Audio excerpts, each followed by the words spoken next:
A gold cane standing alone in a field of white cotton was the only thing left of him. Thomas Mallory, a man who owned 1,000 acres and 100 souls, had walked into the twilight and never returned. His wife believed him dead. The overseer cried murder, but the field hands whispered a different story. A tale of two shadows, tall and silent, moving together toward a horizon no one else could see. They said one was the master, the other his slave. But on that night, in the endless rows of cotton, the lines blurred and they became something else entirely. Before we carry on, please hit the subscribe button to make my day and let me know where you are watching from in the comments. The air on the grand veranda of Belle Rêve was as heavy and sweet as honeyed poison. It was the late afternoon of an autumn day in 1845, and the scent of the last magnolias mingled with the oppressive humidity that clung to the Mississippi landscape like a shroud. From her wicker chair, Eleanor Mallory watched her husband. Thomas stood at the edge of the porch, his powerful frame silhouetted against the bruised purple and orange of the descending sun. He was dressed, as always, in impeccable linen, a stark figure of wealth and command, yet a profound weariness haunted the lines of his face and clouded his eyes. His movements were precise, almost ritualistic, as he prepared for the daily walk that had become his only solace. He checked the watch in his waistcoat, adjusted the fit of his jacket, and took up the gold-tipped cane that leaned against the railing. The setting sun caught the polished head of the cane, making it glint with a brilliance that seemed almost alive. Eleanor felt a familiar knot of concern tighten in her chest. The distance between them had grown from a crack to a chasm in recent months, a silent, yawning space she no longer knew how to cross. The creak of her chair as she shifted was the only sound that broke the thick stillness. "Will you be long, my dear?" she asked, her voice softer than she intended. "A storm is gathering in the west." Thomas did not turn to her. His gaze was fixed on the endless sea of white cotton, a kingdom he owned but seemed to despise. "The cotton needs walking," he replied, his voice distant, hollowed out. "It settles the mind." He spoke the words like a catechism, a phrase repeated so often it had lost all meaning, yet he clung to it. It was a compulsion she could not understand, a pilgrimage he made every evening into the heart of his own gilded prison. She watched him descend the steps, the tap of his cane against the stone path, a lonely, rhythmic beat. A sense of foreboding, cold and sharp, washed over her, as inescapable as the coming storm. As Thomas reached the edge of the main cotton field, the great bell began to toll, its deep clang signaling the end of the workday. Figures emerged from between the rows, their shoulders stooped, their movements slow and exhausted. Elias Thorne, the overseer, stood near the path, his arms crossed over his barrel chest. A cruel, ambitious man with a permanent sneer etched into his features, he watched Thomas approach with an expression of simmering resentment. Thorne's authority was absolute in the fields, but it was a borrowed power, and the master's presence always seemed to diminish him. Thomas gave the overseer a curt, dismissive nod, his attention already moving past him. His gaze settled for a moment on Daniel Carter, an enslaved man in his late 30s who was finishing his work near the path. Daniel was tall and powerfully built, but it was the quiet dignity in his posture and the sharp intelligence in his eyes that Thorne found so infuriating. As Thomas's eyes met his, Daniel returned the look for a brief, charged second. It was not the gaze of a slave to a master. There was no fear or deference in it. It was a flicker of profound shared understanding, an acknowledgement that passed between them like a secret current. Then just as quickly Daniel lowered his head, his focus returning to the cotton basket at his feet. The exchange, though fleeting, did not escape Thorne's notice. He spat a stream of dark tobacco juice onto the earth, dangerously close to Daniel's bare feet. "The master fancies his walks," Thorne muttered to a nearby field hand, his voice a low, venomous drawl. And he fancies his pets. The comment was a stone thrown into a still pond, planting a seed of suspicion and jealousy that had long been taking root in the overseer's black heart. Thomas, oblivious or indifferent to the overseer's malice, stepped off the path and into the first row of cotton, beginning his solitary journey into the twilight. The world immediately transformed. The open expanse of the plantation vanished, replaced by a rustling, whispering corridor of green leaves and white bowls. The cotton plants were tall this time of year, standing well above a man's head, creating a disorienting maze-like effect. The only sound was the soft brush of cotton against his clothes and the steady, rhythmic tap of his cane on the damp earth. The setting sun, now low on the horizon, pierced through the dense foliage in sharp, angular shafts, casting long, distorted shadows that danced and writhed like spectral figures. With every step, Thomas felt the suffocating weight of his life press in on him. He saw Belle Reve not as the symbol of prosperity and legacy his father had intended, but as a prison. It was a prison built of suffocating tradition, of polite, meaningless conversations in stuffy parlors, and above all, of the profound and unforgivable sin of human suffering. His thoughts, which had been a chaotic storm for months, now settled into a single, focused point of determination.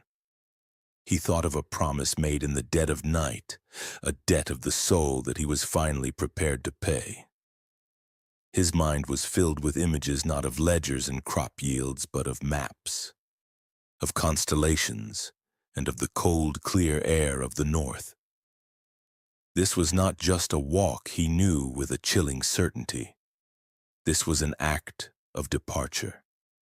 He was walking away from the man he was, from the life he had inherited, from the gilded cage that had slowly crushed his spirit.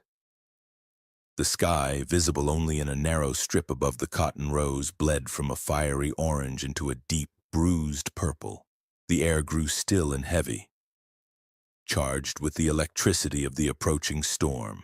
The world seemed to be holding its breath, and in the closing darkness, Thomas Mallory walked on with a sense of finality, his purpose as clear and hard as the gold on his cane.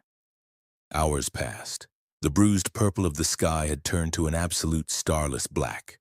The storm, which had been a distant threat, broke with the sudden fury of a cannonade. A flash of lightning illuminated the grand house, and in the same instant a deafening crack of thunder shook the windows in their frames. Rain began to fall, not in drops but in solid, driving sheets. On the veranda, Eleanor paced, her elegance stripped away by raw, frantic worry. She wrung her hands, her gaze fixed on the impenetrable wall of darkness where the fields began. He should have been back long ago. He knew the signs of the weather. He would have sought shelter. "Find him!" she cried, her voice thin against the roar of the wind and rain as Elias Thorne and a handful of house servants gathered on the porch. He must have taken shelter somewhere in the fields. Thorne's expression was a mask of grim satisfaction. "He's out there," he said, his voice carrying easily over the storm's din. "Or what's left of him." He paused, letting the cruel implication hang in the air before adding the final venomous stroke. "And that boy Daniel, he's gone too. Vanished right after the bell. Didn't show for evening rations." A search party was hastily assembled.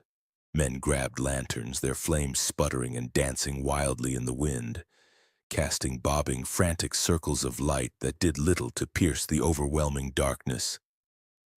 They moved into the fields, their shouts of Master Thomas swallowed by the thunder. The lanterns looked like fireflies, tiny and helpless in the vast black storm-lashed expanse. The rain was a deluge, turning the rich soil into a thick, sucking mud, washing away any possible tracks, erasing any sign of what had happened. The search was chaotic, desperate, and ultimately utterly futile. They called his name again and again, but only the thunder answered.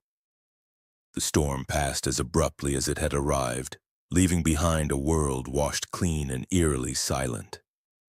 Dawn broke across the Mississippi sky, a fragile watercolor of pink and gray casting a cool, impartial light on the sodden fields of Belle Reve. The search party, a haggard collection of field hands and house servants, reassembled at the edge of the cotton. Their clothes were caked in mud, their faces etched with exhaustion and a lingering fear. Led by Elias Thorne, whose own frustration had curdled into a kind of righteous fury, they fanned out once more into the labyrinth of cotton rows. The air, stripped of its oppressive humidity, was now crisp and smelled of wet earth and crushed greenery. Water dripped from every leaf and bowl, a constant gentle percussion in the profound stillness. The search felt different now, the frantic hope of the night replaced by a grim, methodical duty. They were no longer looking for a man, but for a body. They moved slowly, their boots making sucking sounds in the thick mud, their eyes scanning the ground for any sign, a torn piece of fabric, a displaced stone, anything to break the maddening uniformity of the landscape. It was a young field hand named Samuel who saw it first. He had stopped to wipe the sweat and mud from his brow, his gaze sweeping absently over the row ahead. Then he froze. A single unnatural glint of light had caught his eye, a flash of gold where there should only be the dark soil and white cotton. He squinted, taking a hesitant step forward. There, in the precise center of the row, stood Thomas Mallory's cane. It was perfectly upright, plunged a few inches into the soft rain-soaked earth as if placed by a steady and deliberate hand.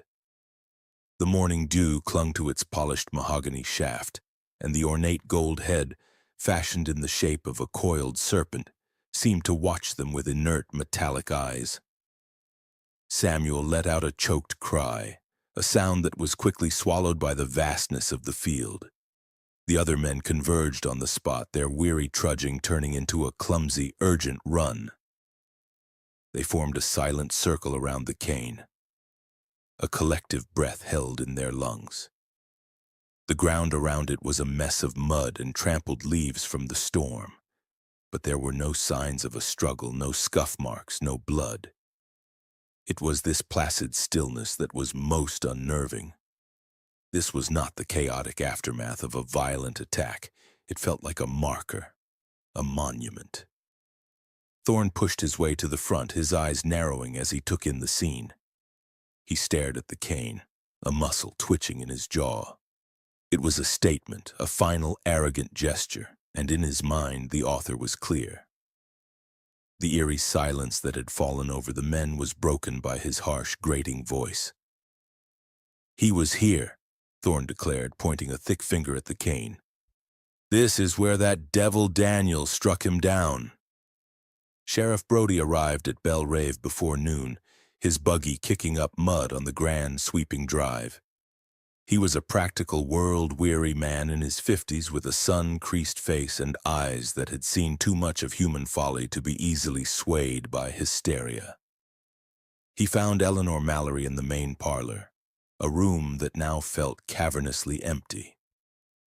She was pale and sleepless, dark circles like bruises beneath her eyes, but she held herself with a rigid, aristocratic composure. She had dressed in mourning black, a stark contrast to her pale skin, and she looked less like a grieving wife than a queen surveying a lost kingdom. Elias Thorne was with her, pacing restlessly before the cold fireplace, his boots soiling the expensive rug. He was bursting to share his version of events, his eagerness a foul taste in the air.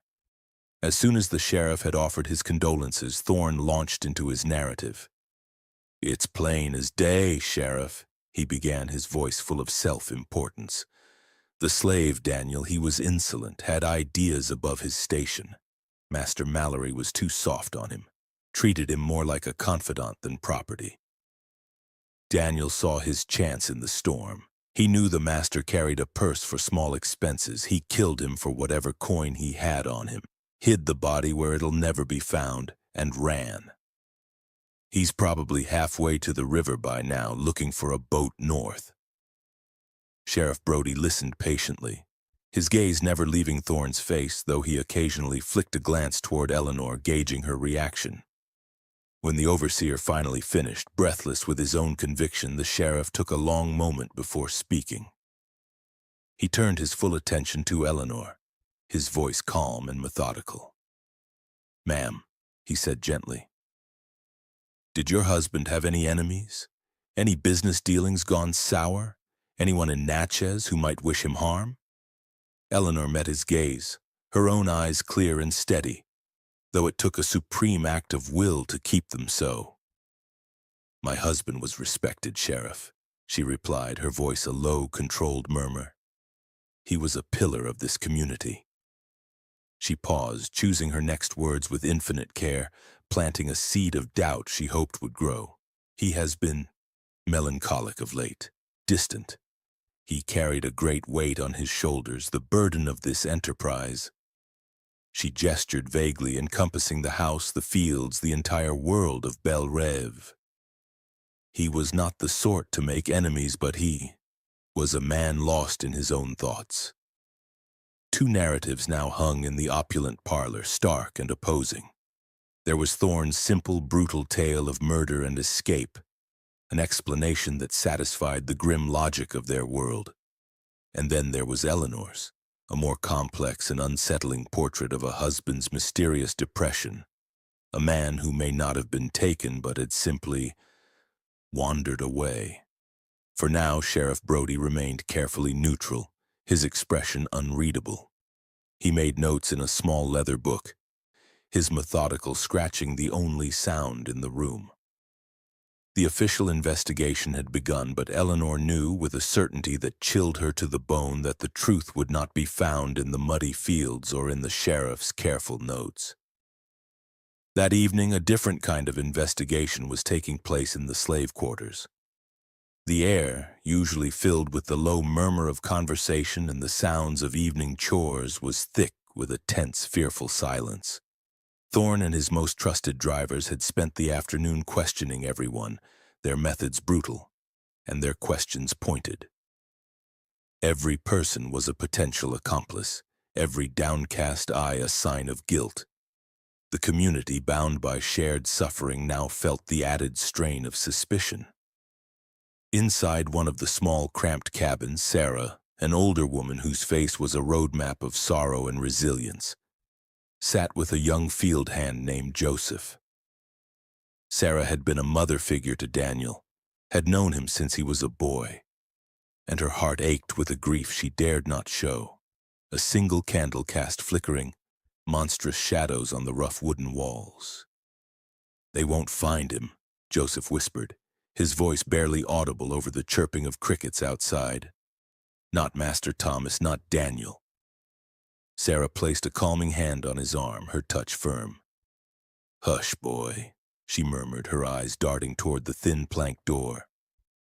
"Walls have ears, and Thorne's ears are the longest on this plantation." Joseph leaned closer, his young face alight with a mixture of terror and awe. "But I saw it, Sarah. I swear I did."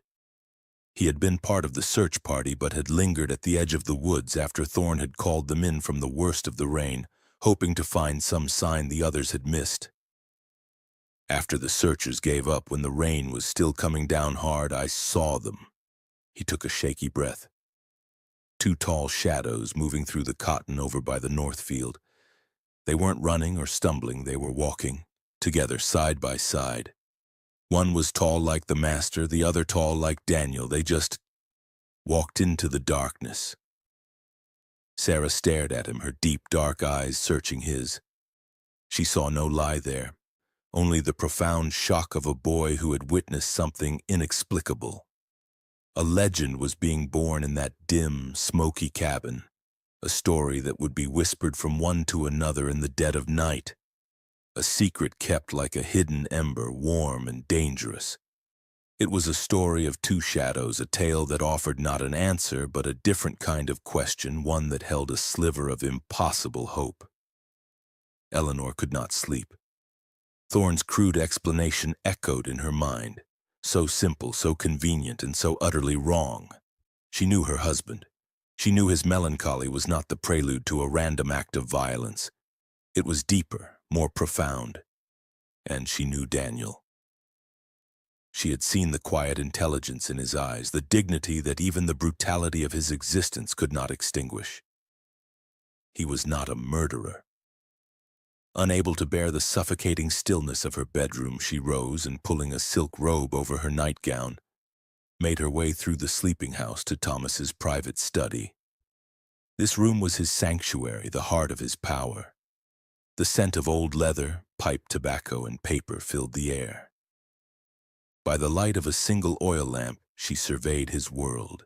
The massive oak desk was neatly organized, ledgers stacked, deeds filed, letters answered. On the walls hung maps of the plantation, the neat squares of cultivated land a testament to his family's wealth. This was the business of a plantation owner, the machinery of his kingdom. She ran her hands over his desk, across the spines of his books, searching for something, anything, that could explain the man who would walk into a storm and never return. Her fingers traced the rows of books on the shelves, titles on agriculture, engineering, and law. It was the library of a practical, powerful man. But then, on a lower shelf tucked behind a thick volume on crop rotation, her eyes fell upon a collection of books that did not belong. They were smaller, with worn, simple bindings. She pulled one out. It was a book of poetry by Keats. Next to it was a volume of Rousseau's philosophy. Her confusion mounted. Thomas was not a man for poetry or radical French ideas. Her fingers trembled as she reached behind the row of mundane agricultural texts. There, hidden in the shadows of the bookshelf, was a small stack of pamphlets. She pulled them into the light. The titles seemed to leap out at her, searing themselves into her mind. An appeal to the colored citizens of the world. American slavery as it is. Testimony of 1,000 witnesses. They were abolitionist tracts, fiery, radical, and deeply illegal in this part of the country. Eleanor stumbled back, her hand flying to her mouth as a gasp escaped her lips. The room, once a symbol of her husband's familiar power, suddenly felt alien and dangerous. The man she thought she knew, the man she had loved and lived with for 2 decades, had a secret life. A hidden world of thoughts and ideas that were the antithesis of everything Belle Reve stood for. The discovery was a fissure, a crack in the foundation of her entire world, and through it she saw the first terrifying glimpse of a truth far more complex and dangerous than she could ever have imagined.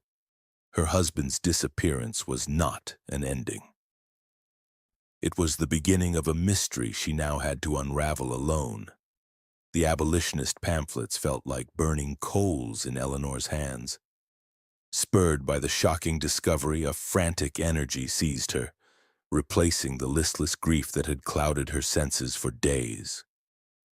If Thomas had hidden these forbidden ideas, what other secrets did this room hold? Her eyes darted to the massive oak desk, his throne, the very epicenter of his life at Belle Reve. She had always seen it as a symbol of his authority, a fortress of ledgers and deeds. Now she saw it as a vault. She remembered the countless hours he had spent there, not always writing, but often just sitting, his gaze fixed on the wall, his fingers drumming a silent, restless rhythm on the polished wood. He had not been managing his estate. He had been plotting a war against it. Her own fingers, trembling slightly, began to trace the intricate carvings that adorned the desk's side panels. They depicted a sprawling magnolia vine, its blossoms and leaves rendered in exquisite, lifelike detail. It was a piece of art, a testament to the craftsman who had built it and the wealth that had commissioned it. To her, it had always been merely decorative, but now she searched it with a new intensity, pressing every leaf, every petal, her heart pounding a frantic rhythm against her ribs. her thumb pressed into the center of a particularly full, carved blossom near the base. It felt no different from the others, and she was about to move on when she heard it. A faint, almost imperceptible click, the sound of a well-oiled mechanism releasing. She held her breath. A section of the carved paneling, no wider than her hand, slid silently inward, revealing a dark, hollow space, a hidden compartment. A wave of dizziness washed over her, a mixture of terror and vindication. She was a trespasser, about to violate the most private sanctum of her husband's soul. Yet she felt a powerful sense of justification. This was her right. She had a right to know the man she had married. Reaching into the darkness, her fingers brushed against cool, supple leather. She drew out the object. It was a journal, bound in dark brown leather, its cover worn smooth with handling. It was heavy in her hands, heavy with the weight of unspoken thoughts and clandestine actions. The scent of old leather and dry ink rose to meet her, the ghost of her husband's presence. This was it. This was the key. With the journal resting on the polished surface of the desk, Eleanor hesitated for a long moment, the lamplight casting a warm glow on the unmarked cover. Opening it felt like the true and final violation, a step from which there was no return. But the alternative, to live forever with the gnawing uncertainty, with Thorne's ugly narrative as the only epitaph for her husband, was unbearable. She took a deep breath and opened the book to the first page. The handwriting was Thomas's, the familiar, elegant script she knew from household notes and business letters, yet the words themselves were those of a stranger. The entry was dated 2 years prior, long before she had noticed the deepening of his melancholy. She began to read, and the world she knew began to dissolve. A voiceover deep and resonant with a pain she had never heard in his spoken words seemed to fill the silent room. "I have inherited a kingdom built on chains," the entry began. "I host governors and dine on porcelain, while the very foundation of this house, of this life, rests on the backs of men and women whose names I am expected to forget, as if they were no more than the livestock in the fields. It is a gilded cage, and the gold is beginning to feel like lead, poisoning my very soul. I am suffocating in the sin of my inheritance." Eleanor's hand flew to her mouth, a silent gasp catching in her throat. The great weight she had spoken of to the sheriff was not the burden of enterprise, it was the crushing burden of his own conscience. She read on, her eyes devouring the words. "Today I spoke at length with Daniel, not as master to slave, a fiction I can no longer abide, but as one man to another. He was repairing a fence near the cypress grove, and I stopped. We did not speak of his work or of the weather. He asked about the stars, not the foolish stories we tell of them, the bears and the hunters, but their true names, the ones sailors use to navigate the vast empty oceans. I find he has a mind sharper, a curiosity more profound than any I have encountered in the stifling parlors of Natchez. To keep such a mind in bondage is a crime against God and nature." Eleanor sank into her husband's leather chair, the journal held tightly in her hands. The man she had mourned was a phantom, a construct of wealth and tradition. The real Thomas Mallory, the man who existed in these hidden pages, was a stranger to her. Her grief for the husband she had lost began a slow, painful transformation into a complex, breathtaking awe for the man she had never been allowed to know. Over the next several nights, the study became Eleanor's sanctuary and her torment. Sleep offered no respite, so she sat in the deep hours of the night, the rest of the house silent and dark, and consumed her husband's secret life. The journal entries, written sporadically at first, then with increasing frequency and urgency, chronicled the astonishing evolution of a forbidden friendship. She read of how Thomas, under the cover of darkness, began to teach Daniel to read and write. Their classroom was a secluded corner of the barn, their tools a piece of charcoal and a broken slate, their texts the very abolitionist pamphlets she had found.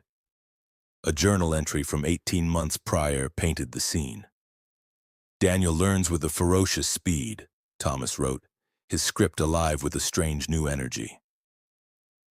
He devours books as a starving man devours bread. We have moved beyond the simple alphabet. We read Rousseau and Locke, and he argues with a clarity and passion that would shame the scholars at Harvard. He is not just learning words, he is reclaiming a piece of his own soul. As she turned the pages, the narrative deepened. Thomas's entries became a vessel for Daniel's own story, a story Thomas had clearly sworn to preserve. She learned of Daniel's wife, Rose, and his young son, Marcus, who had not died, as was often assumed, but had been sold to a brutal sugar plantation in Louisiana some 5 years prior. The sale had been part of settling the previous owner's debts, a transaction of human lives recorded with cold indifference in a ledger she could likely find in this very room. He speaks of his wife and son with a resolve of cold iron, another entry read. He does not weep, for I believe he has no tears left. He simply states their names, Rose and Marcus, as if the words themselves are a vow. He told me tonight, his voice low and steady as the river, that he will not die a slave. And I, his master, find I can no longer be his jailer. A plan is forming in my mind, a desperate, mad, and righteous plan. It is a sin to own a man, but perhaps a greater sin to do nothing to set him free. The final pieces of the puzzle began to click into place. Eleanor remembered Thomas's sudden decision to sell off several small remote parcels of land to the west over the past year. He had told her, and an infuriated Elias Thorne, that the soil was poor and the plots were not worth the effort of cultivation. Thorne had called him a fool. Now Eleanor understood. He had been systematically liquidating his assets, amassing a hidden reserve of cash, a war chest for the righteous plan he was forming with Daniel. The motive was not murder, it was a meticulously planned collaborative escape. The final entries of the journal were written in the week leading up to the disappearance. The tone was different, the elegant script tighter, more urgent. The philosophical musings were gone, replaced by the stark, practical details of their conspiracy. The escape was planned for the night of the first autumn storm, a natural accomplice that would wash away their tracks and sow chaos, providing the perfect cover for two men to vanish from the face of the earth. And the cane, the beautiful ornate symbol of Thomas's status, was not just a walking stick. It was the linchpin of the entire operation. Eleanor's hands trembled as she read the last full entry, written on the very afternoon of his disappearance. "The cane will be the signal," Thomas wrote, his voice in her mind now clear and resolute. "I will leave it at the rendezvous point in the north field, the place where Joseph saw the two shadows.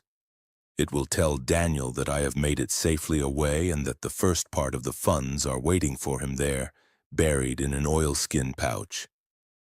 From there, we travel not as master and slave, but as partners in a shared venture for freedom. First his, then mine. He will go south to Louisiana to find Rose and Marcus. The money is for their passage, or if it comes to it, their purchase. I will go north to Philadelphia, where I have made contact with the society. I will await him there to provide the rest of the funds needed to secure his family's freedom if it can be bought. If not, we will fund their passage to Canada, to a place where they can live as a family under their own names in their own home. The cane, the very symbol of my unearned wealth and oppressive power, will be the key to undoing it all. It is the only justice I can offer." Eleanor closed the journal. The silence of the room was absolute. Tears streamed down her face, hot and silent. They were not tears of grief for a lost husband, but tears of pride for the man he had chosen to become. He was not dead. He was a revolutionary. He had sacrificed his name, his home, his entire existence for a principle, for a single family.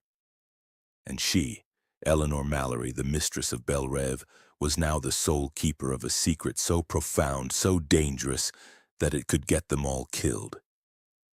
Her world had not just cracked, it had shattered, and in its place was a new and terrifying reality.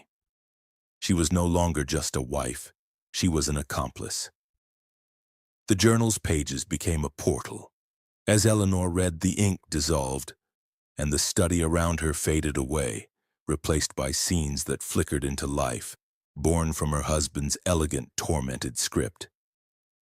She was no longer in the present, but adrift in the past, a silent witness to the birth of a rebellion. It began in a secluded barn, a year before the disappearance. The air was thick with the smell of dry hay, horse sweat, and the damp earth floor. A single lantern hung from a rusty nail, casting huge dancing shadows that turned the familiar space into a cathedral of secrets. Thomas stood beside a stack of dusty harnesses, a piece of charcoal in one hand and a broken piece of slate in the other.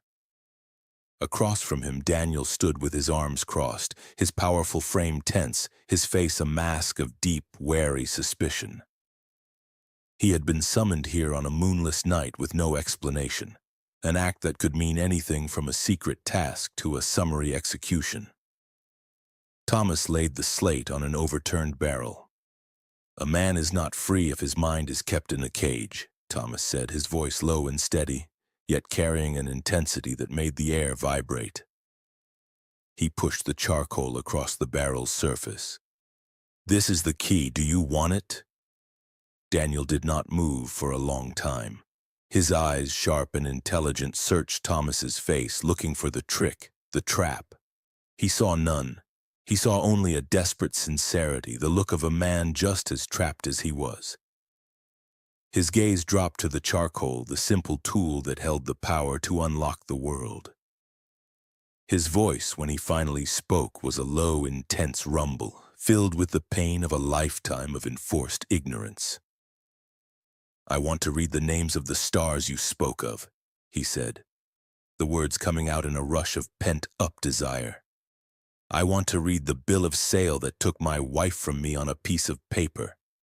I want to read the word freedom and know its shape." He reached out and took the charcoal.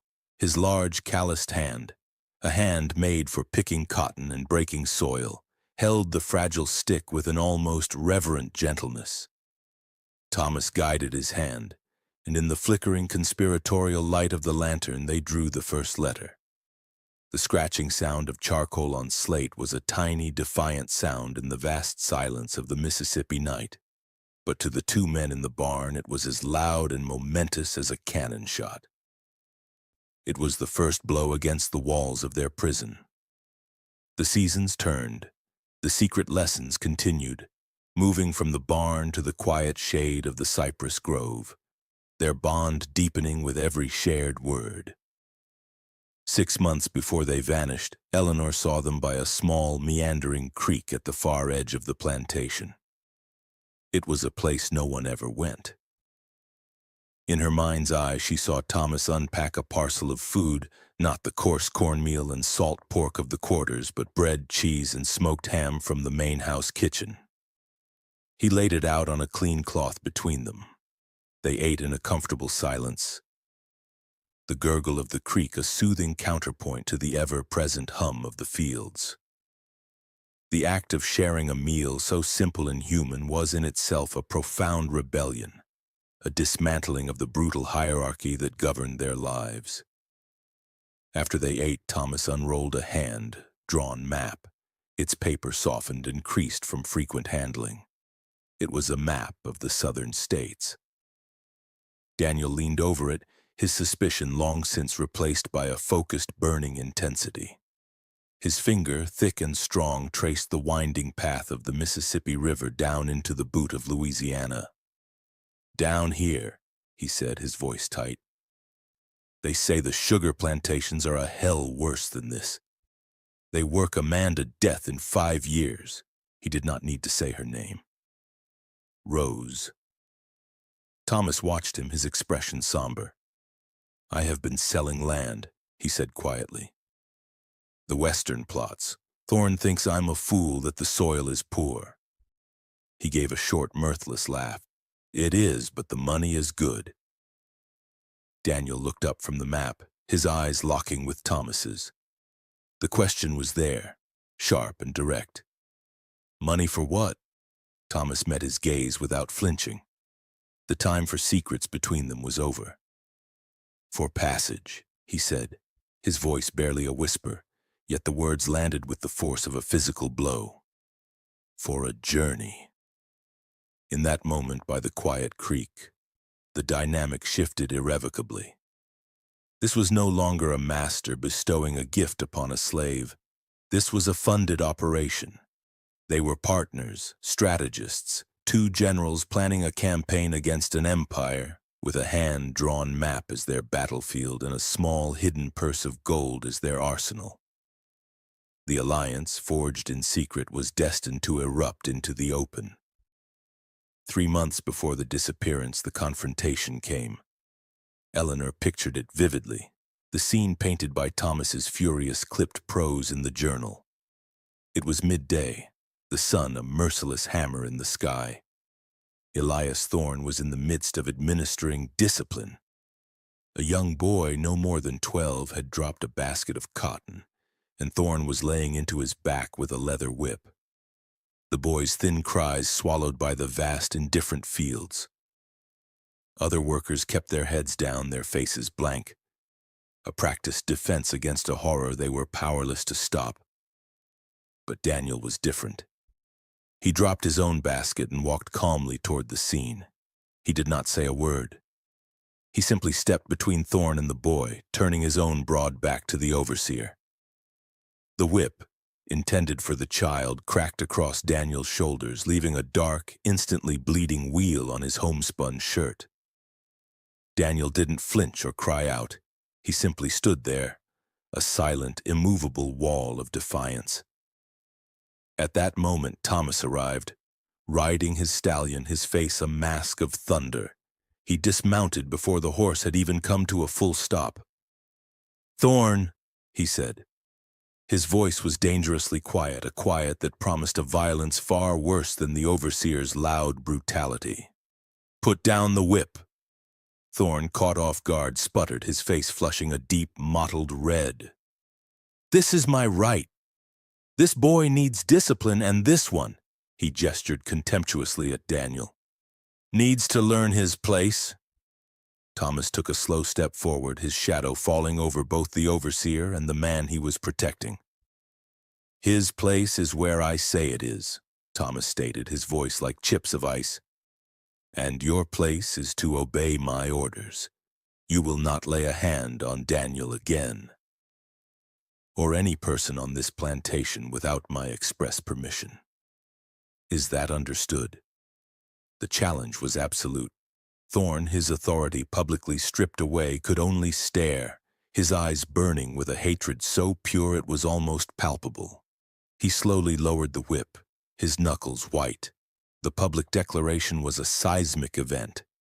It cemented Thorne's murderous hatred, but it also solidified the alliance between Thomas and Daniel in the eyes of every enslaved person who witnessed it. It was a line drawn in the soil of Bel Rev, and everyone knew which side the master had chosen. The final flashback was the most painful for Eleanor to witness, for it was the end of her husband's life as she knew it. It was the afternoon of the disappearance, in the very cotton row where the cane would later be found. The air was heavy and still, the sky to the west a bruised, ominous yellow. Thomas and Daniel worked near each other, their movements slow and deliberate, their heads bent as if inspecting the bowls. To anyone watching from a distance, they were simply master and slave discussing the coming harvest. But their low, urgent words were about a different kind of harvest altogether. "The storm will be here by nightfall," Daniel murmured, his eyes scanning the horizon. "The signs are right, the air feels hollow." Thomas nodded, not looking at him. "Everything is in place." The first part of the money is buried in an oilskin pouch beneath the old lightning-scarred cypress by the river. You know the one. He paused, pulling a bowl and examining it with feigned interest. The cane will mark the spot where I leave the second part, here in the North Field. It will be enough for your journey south to Louisiana. Enough to start. Daniel's hand stilled for a fraction of a second. And you? He asked, the question hanging in the thick pre-storm air. I will travel north, Thomas replied, his voice steady despite the cataclysmic nature of his words. I have contacts in Philadelphia, people who can help, abolitionists. They are expecting me. He finally turned to look at Daniel, his gaze direct and filled with a solemn, unbreakable promise. I will wait for you. Send word through the channels we discussed. We will find them, Daniel. He said the names like a prayer. Rose, Marcus, we will bring your family back together. It was the final vow, the culmination of 2 years of secret planning, shared knowledge, and forged trust. The two shadows that the boy Joseph would later see walking side by side were born in that moment, not from murder or escape, but from a promise. They were two men, from two different worlds, walking together toward a single shared horizon of freedom. The last page of the journal lay open on the desk, but Eleanor's eyes were fixed on the window of the study. The first pale fingers of dawn were stretching across the eastern sky, illuminating a world that was both the same and irrevocably different. The woman who had entered this room days ago, a ghost adrift in a sea of grief, was gone. In her place sat a stranger, forged in the crucible of her husband's secret words. She rose from the leather chair and walked to the large, gilt-edged mirror hanging by the door. The woman who stared back was pale and sleepless, the fine silk of her night robe doing little to hide the sharp new angles of her frame. But the eyes were not the same. The soft, sorrowful haze had been burned away, leaving behind a gaze of cold, clear, and terrifying purpose. The lines of worry on her face no longer looked like weakness. They looked like the hard-won topography of a battlefield. Her husband was not a memory to be mourned. He was a mission to be completed. His legacy was not the sprawling acreage of Belle Rêve. It was the radical, dangerous act of rebellion he had committed. She was no longer just a wife. She was an accomplice. Returning to the desk, she picked up the leather-bound journal. She did not read it again. The words were no longer ink on paper. They were etched into her memory, a permanent testament she would carry to her grave. She walked to the grand fireplace where the embers of a low fire still glowed faintly. With a steady hand, she tore out the first page. The paper was thick, expensive, and resisted for a moment before giving way. She held the page covered in Thomas's elegant script over the embers. The corner browned, then curled, and then a small, hungry flame licked up the side, consuming the words. She watched, her face impassive, as his confession about the gilded cage turned to black, fluttering ash. One by one, she fed the pages to the fire. The story of the first lesson in the barn, the shared meal by the creek, the confrontation with Thorne, the final desperate promise in the cotton row. All of it hissed and crackled, turning from a tangible secret into a column of acrid smoke rising up the chimney. It was a ritual of destruction and preservation. She was erasing the evidence, but she was absorbing its power. With every page that vanished, her fear receded, replaced by a resolve as hard and unyielding as granite.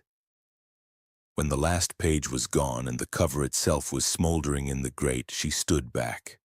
The sun was now fully risen. A new day had begun at Belle Rêve, and with it, a new mistress. The plantation office was a small, functional room adjacent to the main house, smelling of ledgers, ink, and Thorne's cheap tobacco. The overseer sat with his muddy boots propped up on the edge of the accounting desk, a position of insolent ownership. He was barking orders at a nervous house servant, his voice oozing a smug authority he had wasted no time in assuming.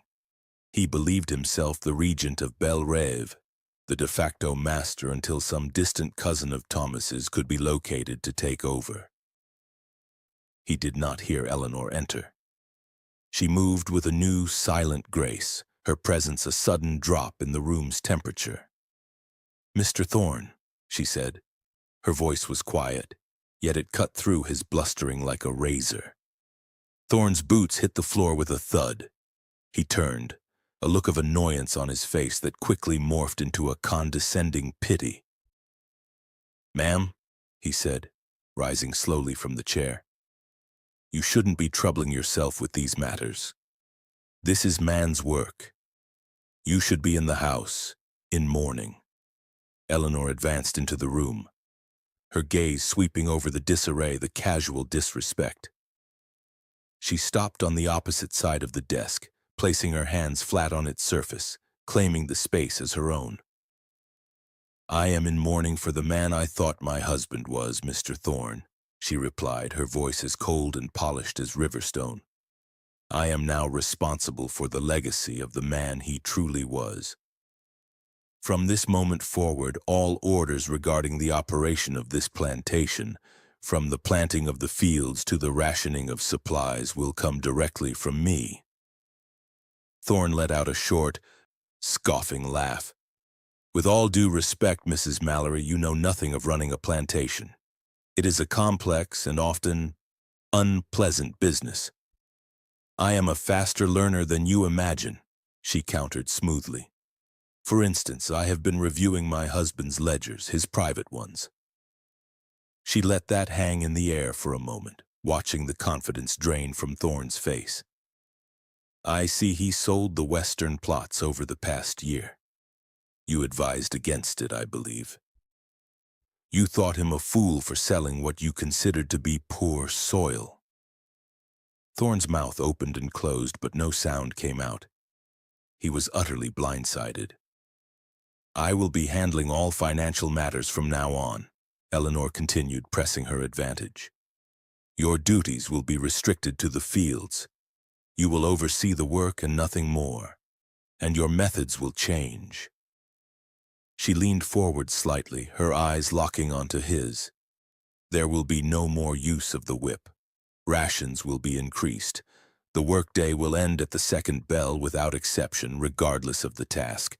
You will treat the people on this plantation with a measure of dignity, or you will not be on this plantation at all."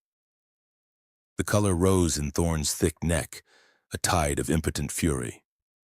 He was being dressed down, his power stripped away by a woman he had dismissed as a fragile ornament.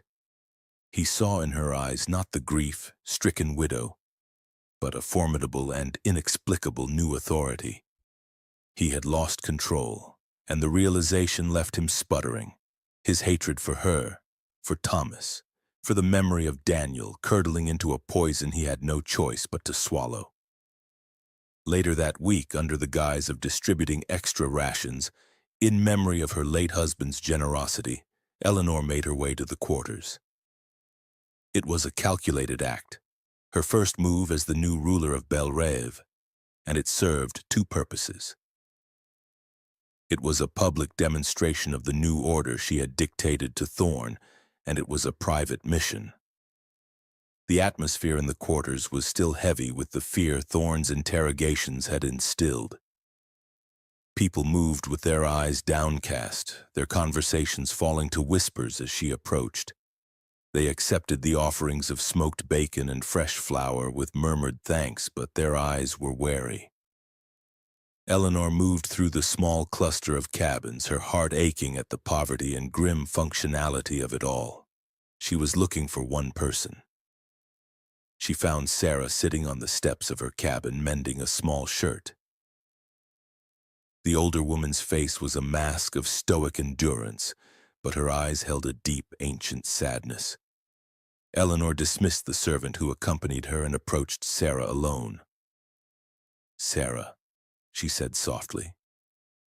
The woman looked up, her gaze direct and knowing. She did not stand. an act of subtle defiance that Eleanor respected. "Ma'am," Sarah replied, her voice raspy but strong. Eleanor held out a small cloth-wrapped bundle. It contained not just rations but a jar of healing salve and a length of fine wool fabric. "I wanted you to have this," Eleanor said. She paused, searching for the right words that could bridge the impossible gulf between their two worlds. "Daniel was a good man," she began, her voice barely a whisper, meant only for Sarah's ears. "My husband. He respected him." Sarah took the bundle, her gnarled fingers brushing against Eleanor's. She looked at Eleanor, a long, searching look that seemed to peel back the layers of mistress and slave, of white and black, and see directly into her soul. A flicker of understanding, profound and sorrowful, passed between them. "He was more than good, ma'am," Sarah said, her voice low and resonant. "He was a husband and a father. His heart was in another place." She looked away for a moment toward the distant fields. "And Master Thomas, he had a good heart that was trapped in a bad world. It was an absolution and an indictment all in one." In that moment, Eleanor knew she was not alone in her secret. Sarah knew. Perhaps not the details of the plan, but she knew the truth of the men. A silent pact was formed on those rickety steps, an alliance of two women from opposite ends of a brutal system, united by their shared knowledge and their desire to protect the legacy of the two shadows who had walked away. That night, while clearing the last of Thomas's personal effects from the study, a task she had undertaken to prevent anyone else from stumbling upon a secret she might have missed, she found it. Tucked inside the book of Keats' poetry, a volume whose presence had once baffled her, was a single folded sheet of paper.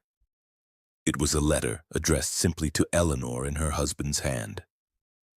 Her heart leaped into her throat. This was not a journal entry meant for himself. This was for her. With trembling fingers, she unfolded it. It was a confession, an apology and a plea, his final word reaching out to her from across the void. His voice, the one she now knew from the journal, filled her mind. "My dearest Eleanor," it began. "If you are reading this, then our secret is now yours to keep. I pray you never have to, for it means my own courage failed me and I could not destroy this last link to you. I could not ask you to share this burden while I was planning it, for the risk was too great and the choice was mine alone. But I must trust you with its aftermath.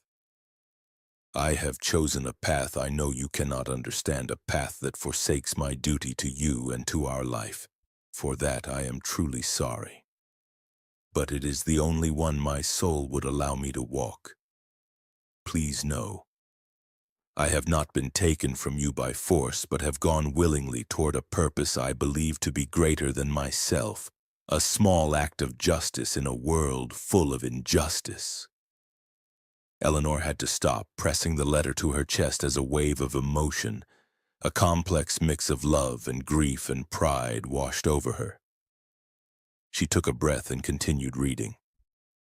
"Do not let Thorn poison this place more than it already is. His cruelty is a symptom of the disease that infects us all. The people here, they deserve more than what this life has given them. In my absence, Bel Rev is yours. The ledgers will show you the way. Make it a better place than I did. Make it a place where a good heart is not trapped. Forgive me for the life I could not give you and for the one I have chosen instead. Yours, Thomas." The letter was his blessing. It was his permission, his mandate.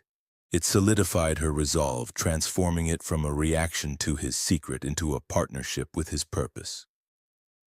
She held the fragile paper to her lips, the faint scent of her husband, of ink and tobacco and leather, a final ghostly caress. Her path was now clear. She would not just protect his secret, she would honor his final wish. She would become the mistress of Bel Rev in truth, and from within the belly of the beast, she would begin to dismantle it. A few months had passed since the discovery of the cane, months in which the seasons had turned and the raw wound of the disappearance had scarred over into a local legend. Eleanor chose a crisp, clear morning to make the journey into Natchez. She rode in the main carriage, sitting upright and alone, her hands folded calmly in the lap of her modest dark gray dress. She was no longer the frantic, grieving wife the town had pitied. The woman who arrived at the sheriff's office was composed, her purpose a quiet, unassailable fortress around her. Sheriff Brody's office was a cramped, dusty space that smelled of stale cigar smoke and old paper. He rose as she entered, his expression one of weary surprise. He had not expected to see her again. "Mrs. Mallory," he said, gesturing to a worn leather chair. "This is an unexpected visit." Eleanor inclined her head, foregoing the chair. She preferred to stand, to meet him on her own terms. "Sheriff, I will not take much of your time. I have come to make a final statement regarding my husband." Brody leaned against his desk, his arms crossed. He studied her, noting the absence of tears, the steady clarity in her eyes. This was not the woman he had comforted in the opulent parlor of Belle Rêve. "I have come to accept what has happened," Eleanor stated, her voice even and devoid of emotion. It was a performance of a lifetime, and she would not falter. "My husband, as I told you, was not in his right mind. His melancholy was deeper than I knew. I believe he wandered into the swamp during the storm and was lost to the river. It is a tragedy, but one I must now accept." She paused, letting the words settle in the dusty air. "As for the slave, Daniel, it seems clear he used the confusion of that night to flee.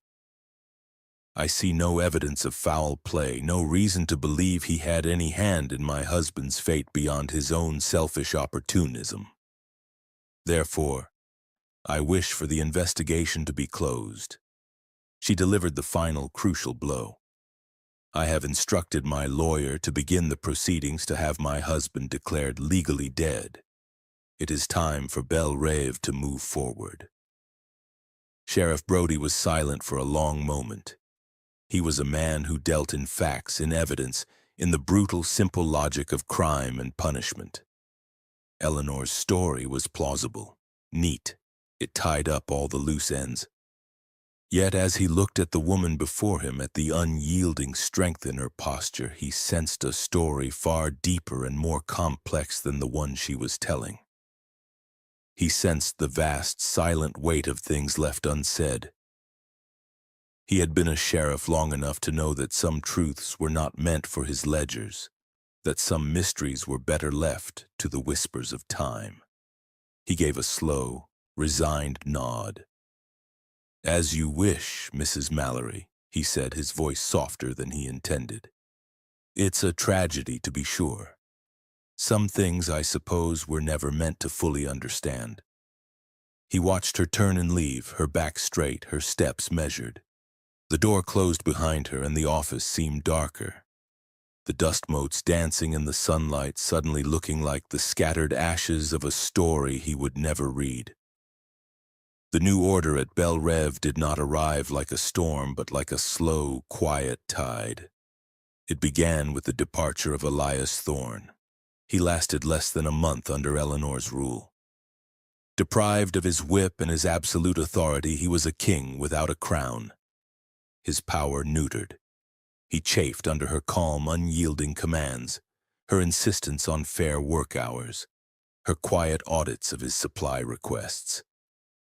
The final confrontation happened in the Plantation office, where he accused her of being mad with grief, of running the plantation into the ground with her soft, womanly notions. Eleanor simply listened, her face impassive, and when he was finished with his tirade, she slid his final payment across the desk. "Your services are no longer required, Mr. Thorne," she said, her voice as cool and final as a winter morning. He left in a storm of impotent fury, his departure mourned by no one. In his place, Eleanor did not hire another overseer.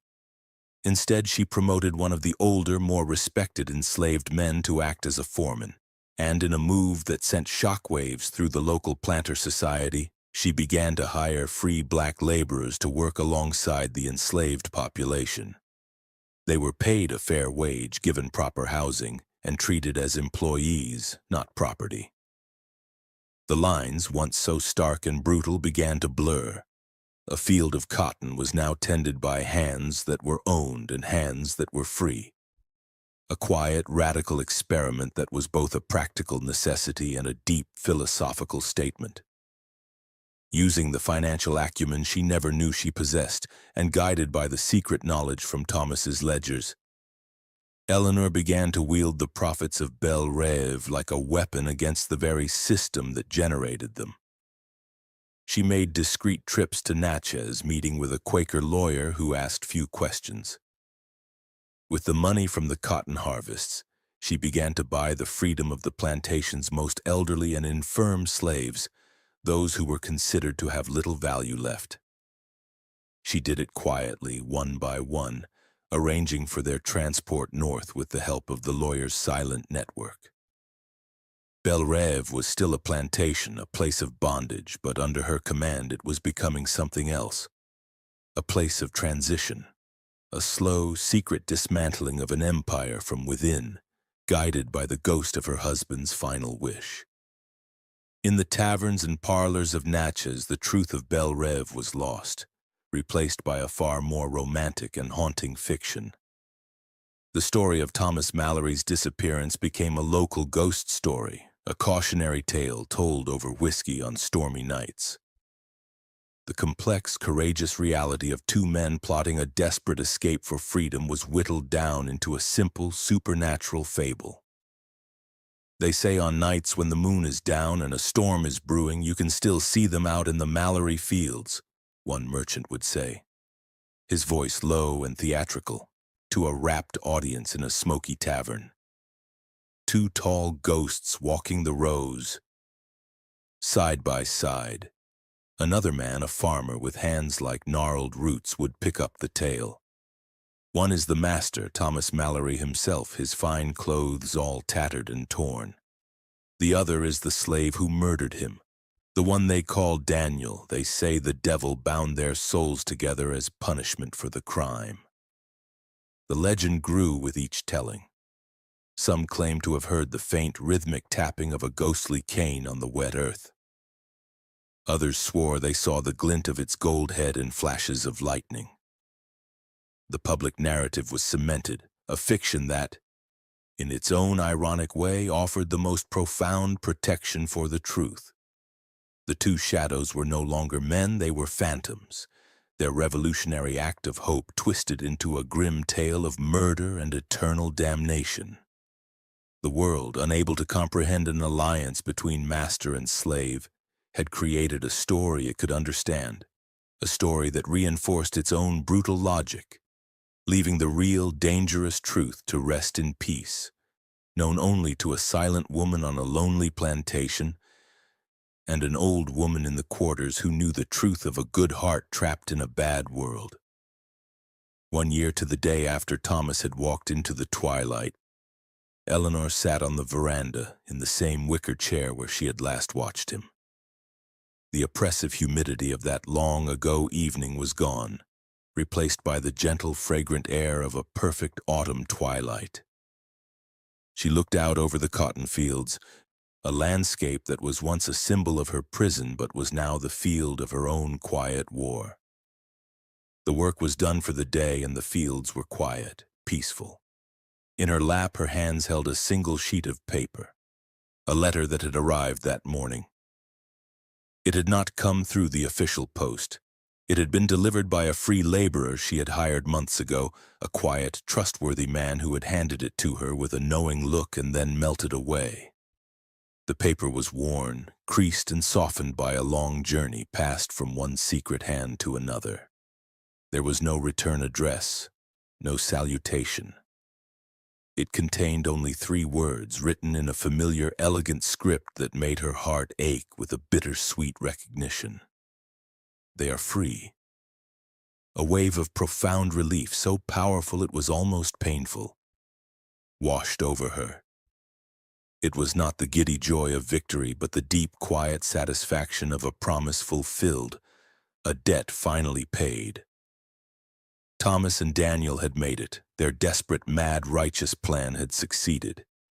Her year of silent waiting, of managing the plantation, of fighting her secret war had not been in vain.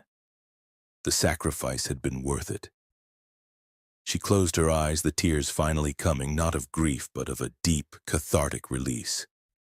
The setting sun cast a final, golden glow over the fields, the color of hope, the color of the gold-tipped cane that had started it all. As she looked toward the horizon, toward the dark tree line at the edge of the world, she saw two figures far in the distance walking together.